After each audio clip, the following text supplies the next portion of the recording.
Hello friends, good morning. तो आज हमने जो वो प्रोग्राम बनाया है वो सिलेक्शन शॉट को परफॉर्म किया है हमने प्रोग्राम के थ्रू।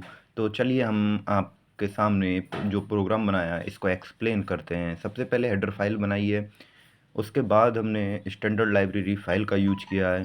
देन हमने एक सिलेक्शन शॉर्ट के नाम से क्लास बनाई है और उसका एक्सेस स्पेसिफायर प्राइवेट रखा है एंड एक एरे और एक इंटीजर टाइप का ही वेरिएबल लिया जिसका नाम साइज रखा है हमने। फिर उसके बाद एक इनपुट एरे नाम से एक फंक्शन बनाया है क्लास के अंदर। उसके उससे फिर हमने यूज़र के थ्रू साइज़ इनपुट करवाई है और सेकंड फिर हमने उसके अंदर एक लूप परफॉर्म किया है।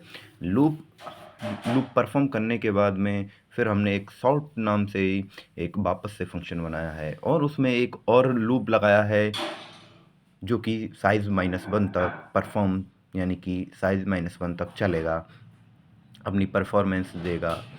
देन हमने एक और लूप लगाया है उस लूप के अंदर और फिर उस लूप के अंदर हमने एक स्टेटमेंट दी है कि जो हमारा एरे जे है, एरे मिनिमम इंडेक्स के कम होना चाहिए और जब ये कंडीशन ट्रू होती है तो हमारा मिनिमम इंडेक्स इक्वल टू जे, यानी कि ये आना चाहिए।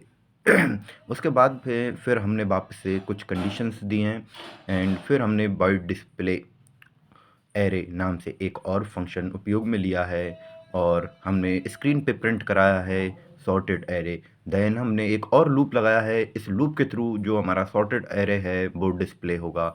हमने मेन फंक्शन लिया है इंट मेन। उसके बाद हमने बाकी के ऊपर फंक्शंस और अ, हमने सिलेक्शन शॉर्ट क्लास ली थी, उसके जितने भी फंक्शंस थे उनको सबको कॉल कराया है और यहीं पे हमारा जो प्रोग्राम है वो समाप्त होता है। धन्यवाद।